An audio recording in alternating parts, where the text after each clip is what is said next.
Good evening, good day, and welcome to More Yoga Connection Cafe. My name is Yvonne O'Garro, and I am a More Yoga restorative and hatha yoga teacher. So this is called Yoga Journeys, and this was created on the back of the Black Lives Matter protest last year, when Connection Cafe was created because of the lockdown and a way to connect. And then when the Black Lives Matter protest happened for George Floyd's killing, More Yoga wanted a platform, a space for yogis of colour to come. And I was asked to create something, and I decided to create this space to amplify the voices of yogis of colour. So I came up with the idea of asking the same 10 questions of all yogis, but what is gorgeous is all the answers are beautifully different. So today I have the absolute pleasure of inviting and hearing the story of my friend and fellow yogi, Valerie Teh. Welcome, Valerie. Hi, Yvonne. Thanks so much for inviting me to Connection Cafe tonight. You are very, very, very welcome. So how are you? I'm so well, thank you. So here in the UK, we've had our May bank holiday weekend, The first of two. and I'm delighted to say that I put the boundary in for myself and took the time away from teaching, away from giving to fill up my own cup. So I'm Amazing. very Well done well. you. That's impressive. Well done you. And It's do you got feel to be better done. for it? 110%. Really, I'm glowing from the inside. And I think it's so important. I think most of the time when we're holding space for other people, they assume that we're the ones that are sort of always looking after ourselves. And the truth, as I'm sure you know from your network as well, is completely the opposite, where we're often burnt out, stressed, and more exhausted than the Mm. people coming into the rooms. So, very grateful for this time. No, I'm inspired. You've inspired me. You've inspired me. That's great to hear. And so you've got the second bank holiday to look forward to. Will you do the same then? I hope so. I think everything is opening up, but Yes. Yeah. still important to put the boundaries in. Hey. Yeah, that's great. That's great. So before I launch into the yoga journeys questions, I like you, guest of honor tonight, to introduce yourself how you would like to be introduced, like you were meeting somebody in the lift. You know that 30-second lift pitch. I won't time you, but you have Thank goodness. introduce yourself as you would like to be introduced. So, in this context, my name is Valerie Teh. My pronouns are she and her, and I am a self-care and well-being facilitator. And I like to describe myself that way because I have issues with the word teacher. I also don't always feel comfortable calling myself a yogi. And I have worked for a while now to come up with self-care and well-being facilitator Like and it. space holder that I feel describes what Like I it. do, but doesn't carry Mm. the baggage of what teacher Yeah, yeah, sometimes yeah, brings yeah. with it as well. I hear you. I hear you. No, I like that. I like that very much. Okay. And it's also self-care rather than specific strands and disciplines of yoga. Because again, I think yoga as a word in the Western wellness industry has some connotations that, again, I'm not so comfortable with. Hmm. And a lot of the work that I try and share blends and is inspired very much by yoga, by breathing patterns, by some of the pranayama traditions, but it also draws from sort of free fluid somatic movement, Mm. draws from TRE, tension release, it draws from Qigong, um, and it's all kind of, I feel like I'm more sort of a generalist in that sense. I haven't dedicated my journey so far into one specific discipline just because I, like everyone else, find that I need to cherry pick depending on what I Yes. need, where my energy levels are at, where my challenges are at. And there's not one method that I have encountered yet that is sort of the cure all that a Mm. lot of people claim their methods are. Yeah. Lovely. Thank you. That makes a lot of sense. A lot of sense. So you ready to delve into the yoga journeys questions? Yes, please. I'm excited. Yay! Okay. So honoring our ancestors, please share with us your family lineage. So, my family and ancestors are from the Chinese diaspora, in the sense that my father's ancestors are Chinese by blood, but they migrated over to the islands of Malaysia a couple of generations back. And similarly for my mother, they sort of emigrated, mother's side of the family, they emigrated from various parts of southeastern China into Hong Kong. Mm, And so ethnically I am Chinese, but I was born in Malaysia. My okay. father was Malaysian Chinese. My mum is a Hong Konger, and yeah, it's complicated. I have a funny relationship with the question, where are you from? And I really like Mm, how you approached it in this setting, because I normally hate answering that question. I feel like when someone asks you where you're from, it's so that they can latch onto, oh, okay, you're Chinese. Chinese food is my yeah, favorite. I'm yeah, like, oh, yeah, yeah, content, I yeah, can't. yeah, yeah, yeah, And I'm sure, hearing back some of the other yoga journeys as well, it's yeah. a loaded question, let's It's a say. loaded question, one we've learnt to navigate as, who we are. But I hear you. So thank you for sharing. And I hope, it wasn't as difficult tonight. Definitely not. Cool. And I grew up in the UK from the age of 10, so I feel like I have a very blended heritage, in the sense Mm, that I draw a lot from my ethnic roots and from my ancestral roots, but I also draw a lot from being a product of someone who grew up in the UK, in London, in yes. the noughties and in the tens, where I spent Right. most of my adult life. So Yes. Yeah. Yeah. So you got a lot to draw from. it's a Quite a nice. melting pot. That's what I was just about to say, that a nice melting pot to create. Love it. Okay. So when, where, and with whom was your first yoga class? So I had to think quite hard about this one, because I think my very first yoga class took place when I was probably 12 or 13 in the early thousands, and it was with the girlfriend of one of my cousins.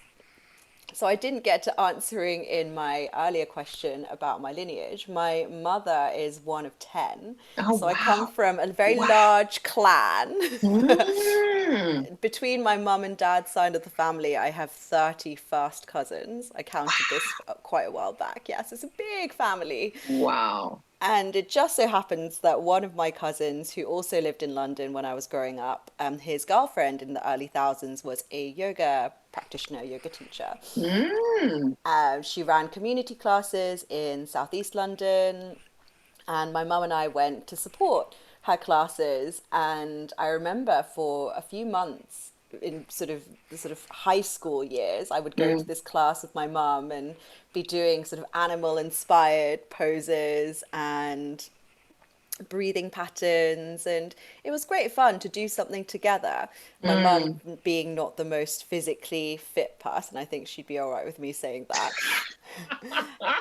And, it wasn't ballet, it wasn't gymnastics, it was just something accessible that we could do together. And, Mm. we'd also practice the moves at home together as well. So Okay, that's it excellent. was a great bonding experience as Mm. teenagers Mm. to be able to Lovely. do that with her, and also support a family member's Mm. partner in that way. Yeah. But I never sort of seriously took it up. It didn't become a significant part of my life until quite a bit later on. Okay. So how big was the gap from, so I suppose it moves into the next question. When did you realize you wanted to teach? Because this you say was early thousands, and then you sort of gave it up, you didn't maintain it. When did you pick it up again to get into the teacher training, or the practitioner, we'll call it for you? Well, so I'm absolutely an accidental well-being practitioner, in the sense that I don't think there was ever a point I genuinely thought this is going to be my career. And I think for so many of us that it's the way it goes. Mm. You start on a very personal journey, and somehow, before you know it, you end up teaching a full roster of classes. Yeah. I hear you. Yeah, yeah, So yeah. I think I kept up a very casual relationship with yoga, yoga asana, yoga poses, and Mm-hmm. throughout my teens and in my university years.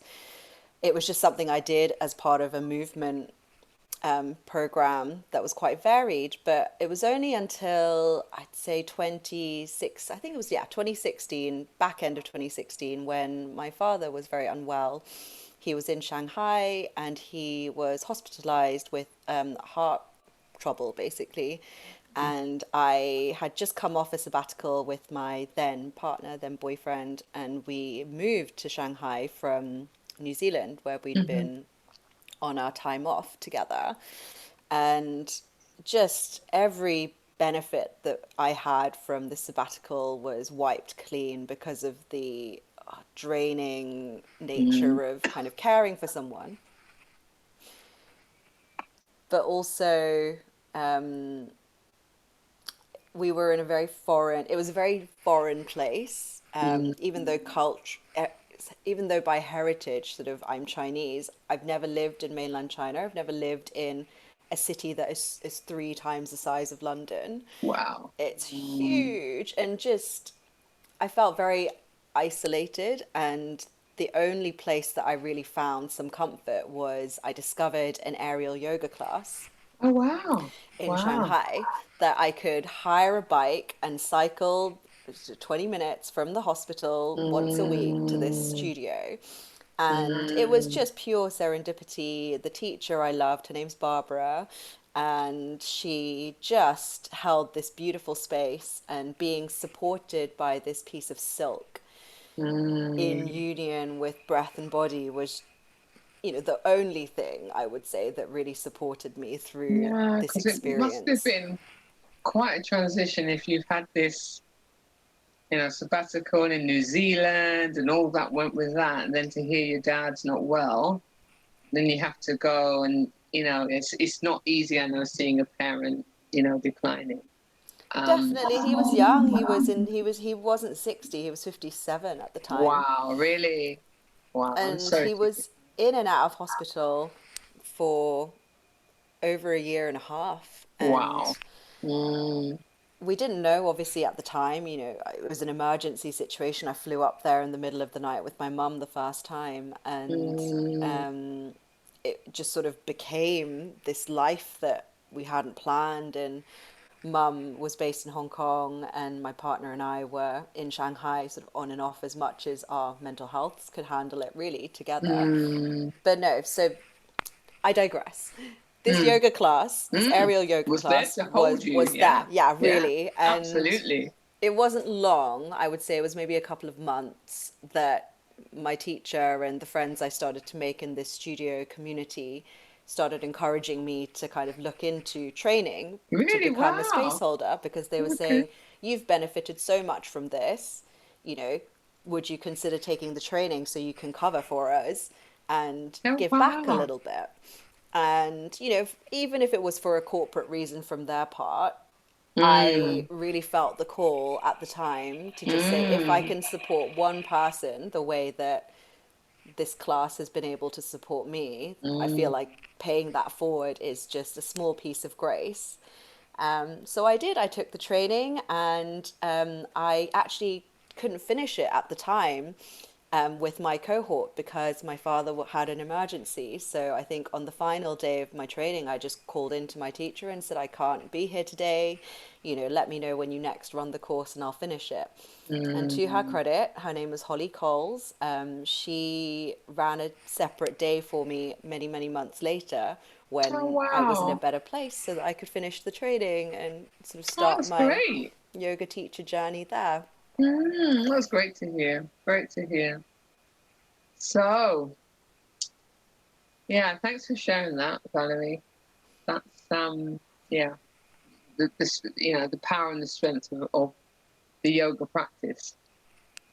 So you kind of answered that as well, where the teacher training was. So it was in Hong Kong.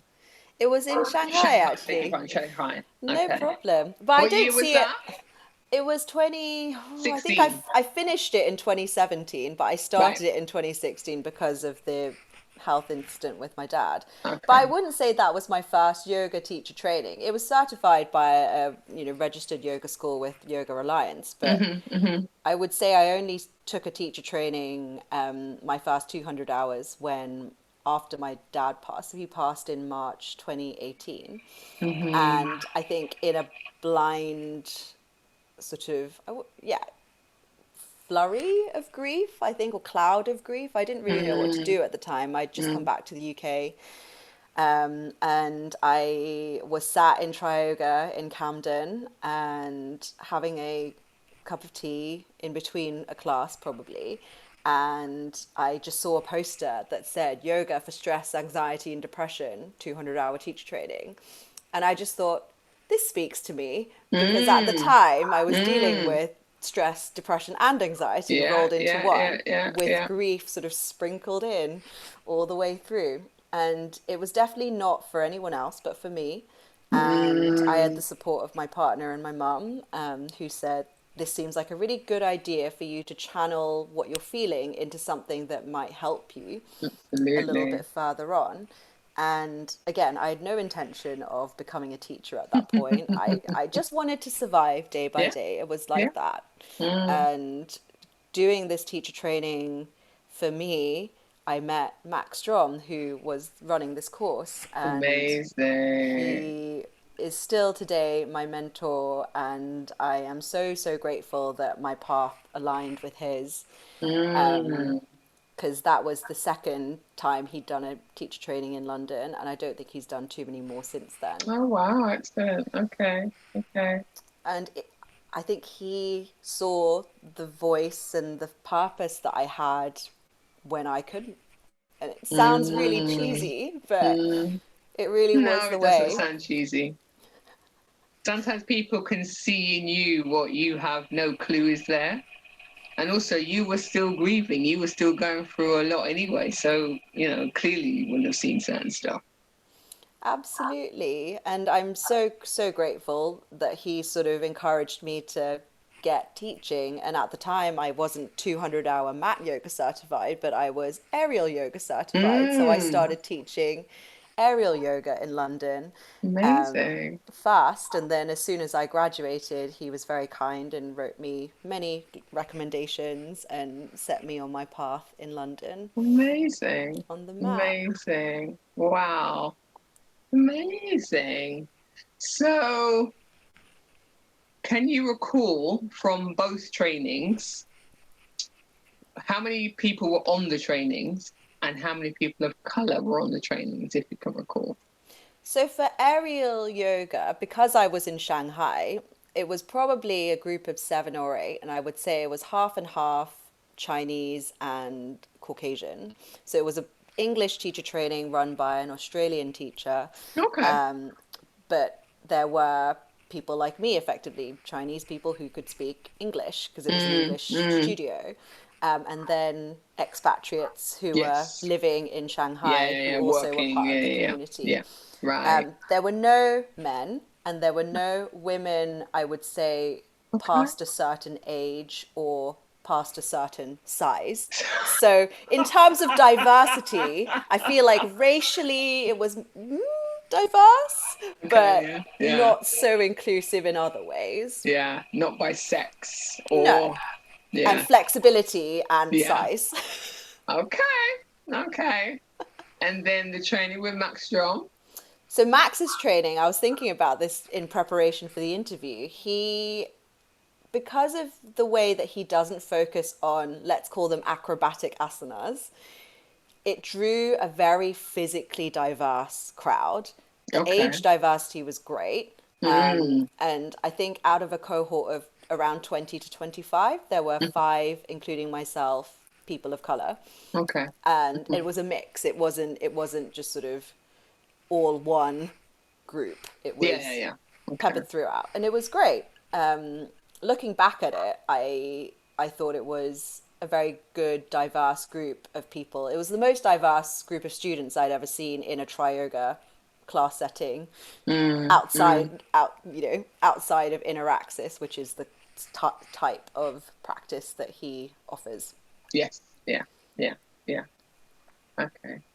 That's kind of consistent with most of the journeys where, you know, it's a smaller number, but yeah, some diverse. I think my TT had about 7, and it's interesting you say about the age diversity as well, because on my TT there was like an age diversity. We weren't all under a certain age. In fact, lots of us were over a certain age. So yeah, it's really interesting. Thank you so much for sharing. So now we move on to the highs and lows of the wellness industry. So if you have any to share, and you know, it's open question, whatever you want to share, I ask you to start with the lows and then end on any highs if you have any. So Okay. over to you, the lows and highs of the wellness industry. So firstly, this is a huge question. It's I'm a just going to huge question, I caveat know. that, and we're probably not going to cover off everything. No, but it's what comes to your mind. It's like, what's your, you know, your priorities there? So, in preparation, because I was thinking about this particular question before our chat tonight, Mm-hmm. I had 2 main lows that I wanted to share. And the Mm-hmm. first, I think I covered at the very beginning, where we talked about people who end up working in this industry, in the well-being industry, end up actually being the ones who are incredibly stressed, Yes. incredibly burnt out, not well looked after. And I think a lot Mm, of that has to do with the way that we're mostly freelancers. And when you work under a studio, you're at their mercy really in terms of scheduling. You know, they have to do what they have to do to make their business financially viable, which typically means you don't get 3 classes back to back. You end up traveling and you don't yes, get paid for the time you travel, of and you don't course. get paid Yeah, to travel either. yeah, yeah, yeah. And you're expected to arrive. You know, I've been asked to arrive up to 45 minutes before a class and finish and stay another half an hour to speak to people Wow. afterwards. Wow, that's a whole extra hour. More than that. And then Yeah, you've got to factor in the travel the and the travel, buffer exactly. time in Yeah, case yeah, your tube is delayed or your train is cancelled. yeah. And then you've got the time to set up aerial yoga, especially, or yin yoga, you know, when there's Yes, of lots of course. props involved, it takes Yeah, you another 15 minutes. So, yeah. you know, by the time you slice it and dice it, it's nowhere near a minimum wage or a No. living wage. Yeah, And yeah. I'm acutely aware of my financial privilege, which means that I'm able to do this and accept a non-living wage and still find other sources of income. Yeah, yeah, But yeah. the problem is a lot of people go into this industry, they take on the trainings up front, and you're paying for that up front with no Mm, guarantee of income. And even when you do get on the schedules, you still have to keep hustling. Your classes get cancelled yeah, the at the hustle is last minute. real. Mm, And I feel like the industry preys on the goodwill of the people who are in it a lot of the times, where they know that you want to be there. They know that you really want to sort of have a space to share your offering, and mm, you'll say and do whatever it needs to be to get in through the door. And I feel like, yeah, for the first, I'd say 18 months of my yoga facilitating career, I took on lots of jobs that were terrible and did a lot of free labor. And it's mm. only been more recently that I found the confidence to actually push back. And for every person that says no, you know, I won't teach for less than X, there's someone else who's just finished a YTT that's like, oh, I'll do it for £5, or I'll do it for free, or I'll do it in Mm. exchange for exposure. And But hopefully, as you say, you know, you found that voice, the ability to say no. Hopefully more and more have that confidence, and especially when, you know, stuff like this, you're recording this video, it might, you know, it's going to go out, you know, more yoga, my YouTube, your YouTube, people, you know how the internet works, and it might inspire somebody else. They watch it, hear it, so I somebody really else says hope no, so. and somebody else says no, and before you know it, you know, it's not so easy to get away with that anymore. We live in hope, you know, we live in hope. Definitely. And I think, yeah, that's one of the lows in working in the wellness industry in my experience, and also talking to my community of fellow facilitators, trainers, practitioners, is that yeah, you're not particularly well looked after. And it therefore means that you either have to really find ways of generating income left, right, and center, or you only do this if you have the financial security from other sources of wealth and income to do so. And it means that you're cutting out sectors of society that would be able to do an amazing job of supporting their communities, but aren't able to do so because you're not looked after That's right. as a Yeah. well-being professional. So I guess, yeah, that, I mean, one hope is that that will continue to shift, and as Yes. more of us feel more open about talking about Mm, taboo topics like pay and contracts and, you know, walking definitely. away from studios and Definitely. organizations, but also naming the ones that are sort of making positive movements in this area so that we all kind of know who to support. Yes. Absolutely. Absolutely. What was your And other low? my other low is actually how a lot of people and businesses in the wellness industry, I feel, add to trauma and add to someone's troubles more than actually take away, even though at the heart of the business, you know, we're all in this to sort of support the health and well-being of others. Hmm. And sometimes it's indirect, sometimes it's very deliberate. And I'll elaborate in the sense that, you know, I've personally seen a lot of studio feeds and teacher feeds and the way they advertise promote very unhealthy ideals of beauty, ideas of health, you know, and, you know, you're potentially conditioning people coming in through your doors with very, very unrealistic, inaccessible ideals of what, you know, you ought to be like in order to be Mm, mm, healthy or mm. desirable or Yeah, yeah, whole. yeah, yeah. So I don't like that, you know, inadvertently, a lot of times these spaces and facilitators are adding layers of trauma to people who actually need the exact opposite. Opposite, absolutely. And Absolutely. deliberately as well. I mean, I've never been in a situation like this before, but I've spoken to others, other teachers, as well as other sort of clients and students who have felt like they've been taken advantage of by a particular retreat or a studio or a teacher training where, you know, they sort of rip you open, but then it's in their interest financially to keep you Raw. raw Mm, and mm. suboptimal, so you have to keep going back and back and back. And And buying the product or buying the next absolutely. thing to top you up, to make you feel better. And I've Yeah. not Or experienced partly this, better. definitely, just enough to keep you coming back for The more. next one. Yeah. You know, I won't name them, but I've been to one or two workshops where I felt that way, where it's sort of, I'm just going to drip feed you enough to so that you feel a little bit worse, but then you see the glimmer of hope where you might get a little bit better if you do more of my trainings or if you stuff. Wow.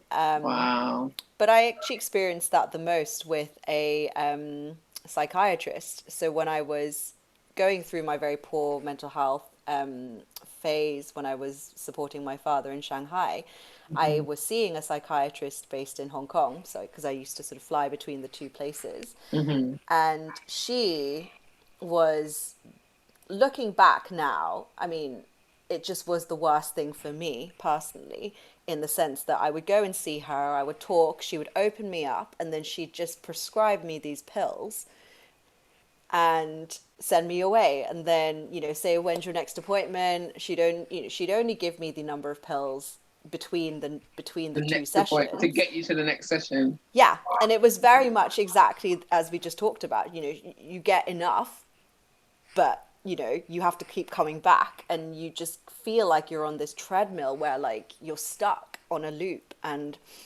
looking back at it now with my knowledge, it just felt so disempowering. It was just Mm, sort of, you have to rely on me and these pills in order to feel okay and, you know, mm, act and behave in a way that's socially acceptable, when actually, after the conclusion of my 200 hours with Max, between that and cognitive behavioral therapy, which I did in the UK with the NHS, hmm, hmm. and a variation of the techniques that I'd picked up from Max and all the reading and further self-development I'd done.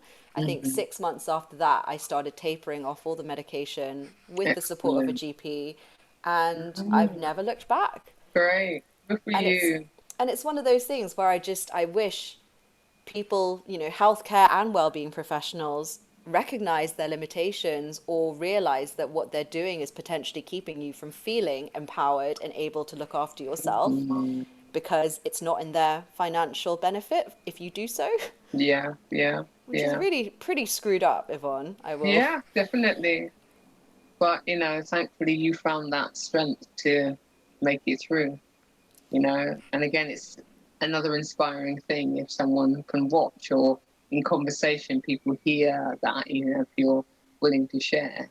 It's sometimes people's sharing of stories helps people be inspired and, go down the right path. Takes Well, and time, I know, but, slowly, slowly. But I think the frustrating thing was at that time, that was to me the right thing to do. The right thing to do when I was struggling was to see a medical professional. Of course. Yeah, And yeah, I thought yeah. I was doing the right thing for myself. I Mm, really, really did. My mm, GP thought I was doing the right thing for myself. My support network, sort of my family, my friends, they were all saying, great, you're getting the help that you mm, need. And actually, it really wasn't the help that I needed. And at no point did mm. anyone say, actually, whoa, maybe this isn't the best thing for you. Or maybe it was the practitioner. So if you'd had the right practitioner, who knows? So it probably was the right thing, but unfortunately, sometimes it's the wrong specific person or the wrong individual. And one of Max's sayings is about how sort of you can have the right medicine in front of you, but if it's not the right time, it does nothing. I mean, Ah, when you yes, when you yeah. have a migraine, taking ibuprofen helps. Mm, When you don't have a migraine, taking it doesn't. ibuprofen on an empty Yeah, stomach gives you stomach ulcers and holes. exactly. Yeah, that's a great analogy. Like that. Okay. And yeah, so for me, it wasn't the right medicine and it definitely wasn't at the right time. But it's not to No. say that it can't help someone else. It's Mm, just that mm, mm. It's a I feel combination. definitely, and Mm. it links to sort of my wish for the health and wellness industry as a whole is, if you're not right for someone to actually say so. I mean, how many people do you know have been turned down for a workshop or a teacher training because, oh, actually, you don't sound quite right on your application form for this. Yeah. I recommend you to this instead. Yes. I've never heard that happening No. before. Ever, No. ever, ever.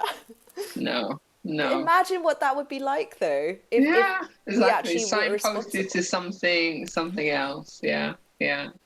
Indeed. So, do you have any highs? Um, Overarching high for me is definitely helping people help themselves. That's Right. really the Mm. ethos for me from day one, Yeah. which is I'm not here to help you or solve your problems. I'm here to share some Facilitate. tools Mm. and some tips that I've encountered in my own journey, um, and teachings that I've been lucky enough to glean from trainers, practitioners, masters, and pass them on so Mm. that you might be able to help yourself. I never want to be the person helping someone. I want to empower you to find what works for you. And Absolutely. that's the absolute high for me is when you meet other people like that who say, this really helped me, maybe it can help you too, and I wish Mm. you the best of luck.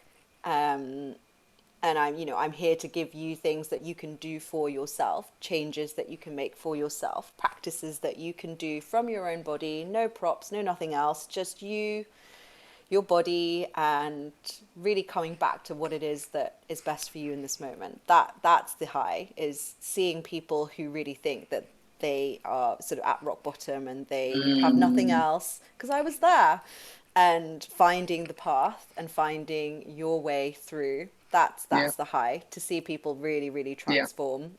Yeah. Yeah. Great. Yeah. I really respect that. It is. There's something very special about that, isn't there? Absolutely. And Mm, you might only see this person once, you might never see them again. But mm, in this beautiful age mm. of social media, sometimes out of the blue, I get a message from someone that I met a few years ago who came to one class that I taught at one That's right. studio, That's right. Yeah. and Yeah. they'll just say, that was the thing that inspired me to do this, or that was the moment that really sparked me to kind of Mm, check in with that. And it's really, really helped me since. And London wonderful. being such a big place, I do Mm, occasionally run into people that have been to my sessions before and I don't remember them. They look at me and they're mm. like, "Where do I know you from? Oh my gosh, I went to your breathwork class once and it was my day off and this was my absolute treat and I felt so much better afterwards." And I'm just thinking, this is magic sort of happening. Yes. You know, Yeah. Yeah. I could have gone my whole life without running into this person again, but Mm. I think It's meant to that's be. It's like it's probably that little reminder to say, this is why you're on the path, because you're making the difference that you talked about. You're helping people help themselves. You don't always know it, but here's somebody from the past just to remind you that it's not always right here, right now. So that's just lovely a lovely reminder, I think. So, definitely, and it makes it worth a lot of the mm, crap, if yeah, I'm allowed to use absolutely. that word. Now, use whatever words you want. It's your journey, your conversation. So, what's got you through each of the lockdowns, and have they been different for you? We're now into lockdown 3, although, yes, it's easing, but how have you managed with the lockdowns? What's it been like for you? I think the first stage of the lockdown, like a lot of others, where we had to migrate the way that we work and the way that we connect and communicate, and for us as well, the way that we, make an income and reach others, Mm, had to mm, change quite drastically. And I will say, finding creative ways to stay in connection with people has definitely been one of the sort of ways that I've been able to get through lockdown. I definitely mm, couldn't have done it sort of in isolation, sort of at a distance as well as in person. mhm. Everything from pub quizzes and virtual classes and workshops. I mean, one of the joys of lockdown is that we've been able to train and work with and attend classes with practitioners from all over the world. I feel like that's been an absolute gift, and to Yes, be it able to has. do Yeah. trainings without having to Mm, pay for the travel and the that's right. hotels and everything else, it's Mm, just opened up this mm, big, big door. mm. Um, And the frequency of it, you wait months to see some of the international teachers, but now just log on to Zoom. They're there. exactly. Yeah. So I think, yeah, technology used mindfully and in this very deliberate way has been very, very helpful. Um, just before my dad passed in 2017, we also adopted a rescue dog from Cyprus, Ah. who was a lifeline then and was also a lifeline through this period of lockdown. Mm, Just again, he's such a mindful reminder in so many ways. Every day, just take him out for a walk a few times a day. mm, Um, Dogs are really mindful as well, and I don't want to go off on a tangent here, but he reminds me all the time to let things go because they just forget. If he gets stressed or he gets angry, it's over in a minute. It's over in that mm, instant, and then he doesn't mm, dwell on it. He shakes it off literally. And sort of we as humans, we allow these sort of thoughts and loops of belief systems just keep circling through again and again and again. mm. And it keeps us up at night, which is a big problem for many of us. That's It right. Yeah. stops us from focusing, when you're working and you've got this sort of unhelpful train of thought going on. So he reminds me with how quickly he can shake things off as well, that, this isn't permanent. And, you know, as as much as it's difficult to not be in physical connection with, beloved family members and friends, if keeping apart from them is how to keep them safe, then of course that's what we've got to do Absolutely. until a solution is found. And Yeah. it's been tough. It's been very tough. We had to reschedule a wedding 3 times. I haven't seen my mum in over a year and a half, which is a very long Wow. time for us. Mm, mm. But find a way through. Lots of talking, lots of keeping in touch and making distant plans. Yes, yes, indeed. Yes, indeed. So you did get managed. You got married during the lockdown, didn't you? We did. Yes, I've seen the beautiful pictures. I remember. Pulled off a little town hall wedding in October with 15 Yes, people. amazing. Well done, you. You did Thank it. you. You We did did. it. We'll throw the party when it's safe, but we, Exactly. Yeah. Still tied the something to knot. look forward to, right? Yeah. Definitely. Distant Yeah. plans, part of the distant planning. Yes. Amazing. Amazing. Okay. So cast your mind back to the summer last year, where unfortunately George Floyd, may he rest in peace, when he was killed, there was the Black Lives Matter protests, and lots of studios were feeling uncomfortable about the lack of diversity in the And studios, posting black squares. posting black squares. So do you recall one of two things? Do you remember getting any additional followers or approaches from studios on the back of their black squares as they were trying to diversify? So I remember getting pulled into a lot of conversations with other people who identify as BIPOC, um, with the few studios that I have teaching relationships with. Mm-hmm. But also because I'm not black, I didn't feel like that was necessarily my space to speak about my experience as someone who was not white, but also not black. Mm-hmm. So I was Mm-hmm.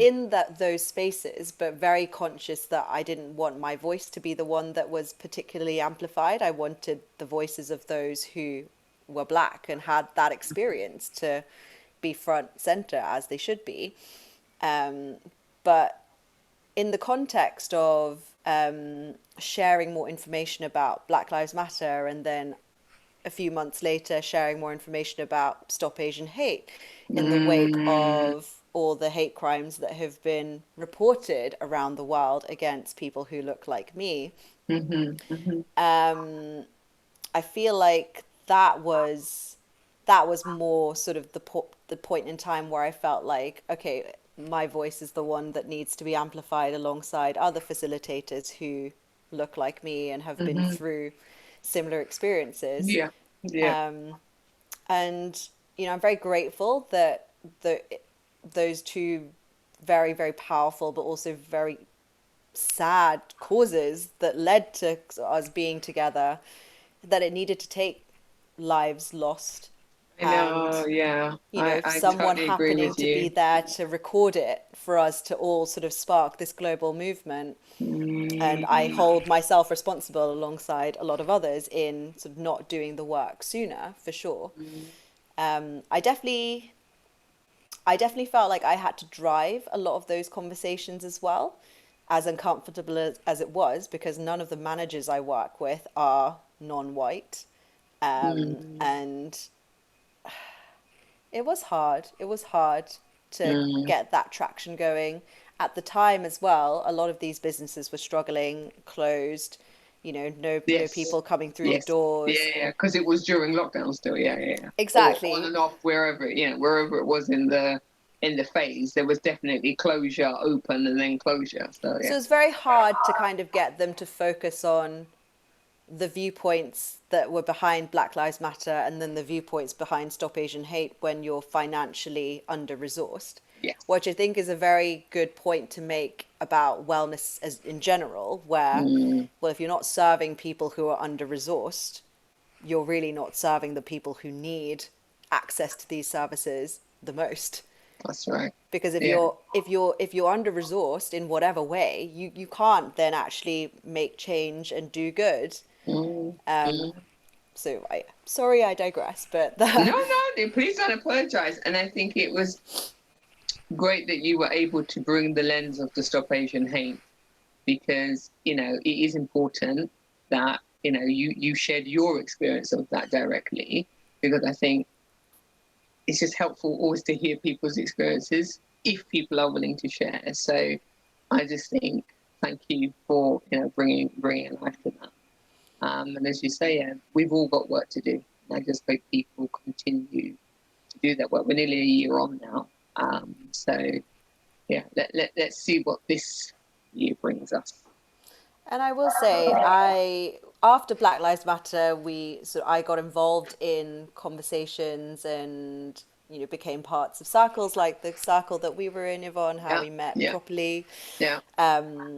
And it was the first time I would say in my life that I've been in sort of spaces dominated by people who identify as BIPOC. And then with Stop Asian Hate as well, led by David Cam in the UK, there was a lot of people from the Asian, East and Southeast Asian diaspora that were sort of called together around the time of Lunar New Year. And Mm, it was just fantastic as someone who was physically separated from my family here in the UK as well as my family around the world to mm, be able to come together and feel heard and seen and be able to mm, share experiences that I previously just didn't have people I could speak to about it. You found a community. Definitely. Yeah. People I, who understood exactly, what the experience was. Yeah, yeah, yeah. but the That's important. I'm not problem, but I think the challenge that I identified from being in both these sorts of spaces is that while the involvement from those who identify as BIPOC or those who are East and Southeast Asian were fantastic, reaching beyond that community and kind of getting into the wider zeitgeist of everyone in the UK, I feel has been more challenging Yeah, in the sense that the yeah. people who want to be in the dialogue are still the people who are feeling marginalized or Yeah, targeted or othered. yeah, It's not yeah, yeah. beyond that space yet. And I think Mm, it'll be interesting to see how and if it is possible to kind of reach beyond into the wider audience. And the hope is, of course, yes, but I don't know when and how that will happen. I hear you, and this is where hopefully the ongoing work will lead to that, when maybe there's more confidence or not comfort's the right word, but yeah, probably confidence with a better understanding because you've done the work. I can now have a conversation because I may be more informed. Because if I have the conversation now, I don't feel informed. I might make a mistake. I might make it worse and all of that. So who knows? Time will tell. Time will tell. Definitely. I just hope we get to a place where we can all have these conversations without people immediately sort of getting triggered Yes, by, exactly. of course I'm not a racist, of course I'm not Yeah, sexist, of course I'm not this or that. exactly. Yeah, take out the defense and just have the conversation. Yeah, yeah. Definitely. Here's hoping. Indeed. Thank you so much for sharing. And now you get the opportunity to promote whatever's coming up for you in the rest of the year. Where can we find you? Where are your classes? Do you have any retreats planned? What are your plans the rest of the year? Well, pandemic pending. Pandemic pending, of course. Yeah, Well, yeah. I've been running a yin yoga class for a studio called The Lodge in Southeast London for years now, but we started online, I think in April, one of the very first sort of online regular classes I was doing, and that's still going strong. Lovely. Monday evenings, Mm-hmm. when it's not a bank holiday, Okay. and I What take time is great it? 7:15. Okay. And Mm-hmm. I take great pride in wearing my pajamas every so often and Ah, nice. encouraging, yeah, the For an benefits of early practicing night. from Practice with home. you and go to bed. Yeah. Absolutely. I also teach a restorative hour for the lodge on Thursdays at 12.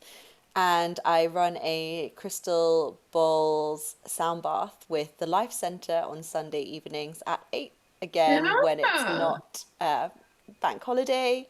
And I'm hoping we can do sound journeys and sound baths in person ASAP because, as great as they are online, it's not the same as Yeah, the when you have sound. the vibrational frequencies in Yeah, person yeah. in the room.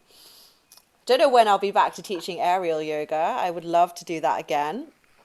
But again, it depends on the pandemic and how we can Yes. Yeah, make yeah. that work safely. Yes, indeed. And I also run a business with my co-founder Anna called Vanna. Creatively, Valerie and Anna make Vanna.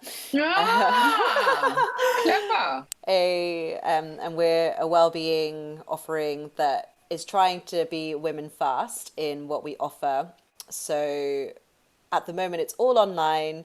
All our sort of self-care practices and activities are under 10 minutes in it, Oh, amazing. in acknowledgement that women historically have a time barrier to access Mm, well-being pour on activities time. as well. Yeah, Exactly. yeah. And we're not subscription based, we're a one-off payment so that you buy and then you have your toolbox of sweaty and calming things that you can tune into. And you can also, of course, have, if you have more than 10 minutes at a time, you can just sort of stack them like Legos and Oh, make your okay, own. excellent.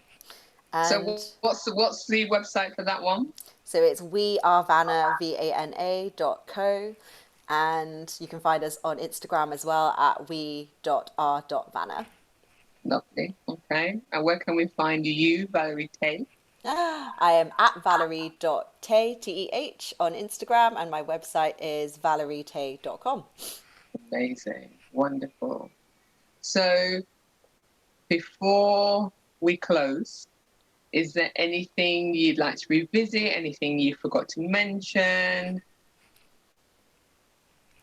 I'm sure there is, but I would love to just close with my request of the wellness industry. Yes, sorry, I forgot to ask you. I No, did. So it's well all done. good. Well done. Well done.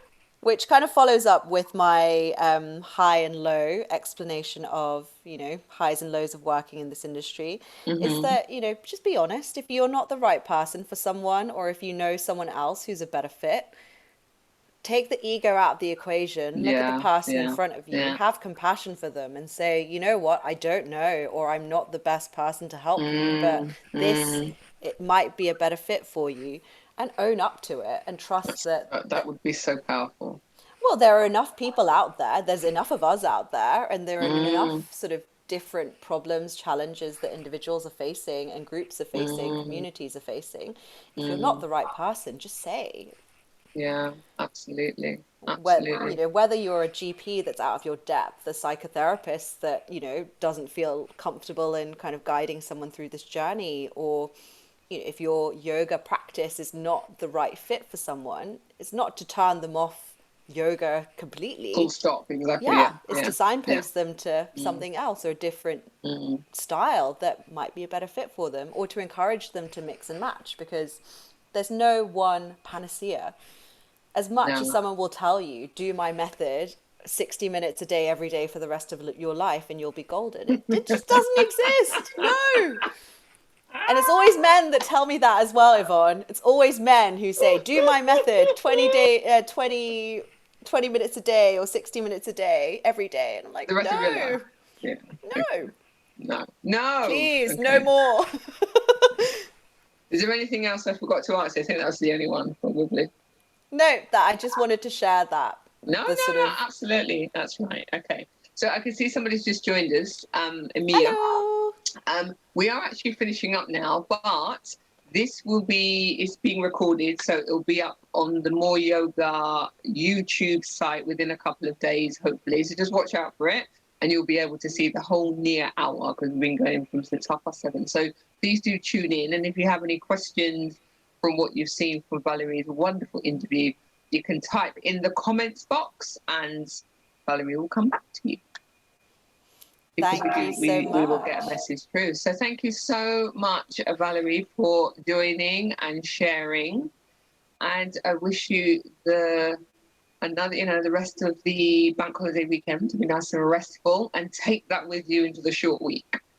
Thank you so much, Yvonne. And I will just say thank you again. Yvonne was the Intelligent Rest facilitator in one of the recent trainings I was in. And your restorative poses I have been turning to as ways to rest in the middle of the day as well. So thank you so much. Thanks for all You're that you very, do. very kind. Thank you so much.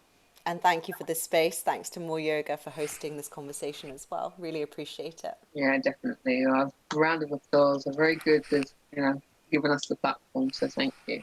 So have a wonderful evening, everyone, or have a wonderful day wherever time you're watching. And on the 17th of May, the next yogi of color to be interviewed will be Shakalish. So watch out for that.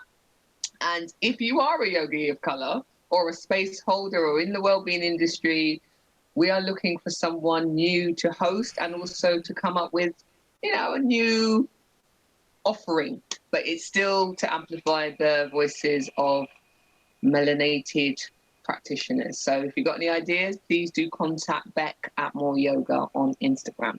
Take care. See you soon. Bye bye.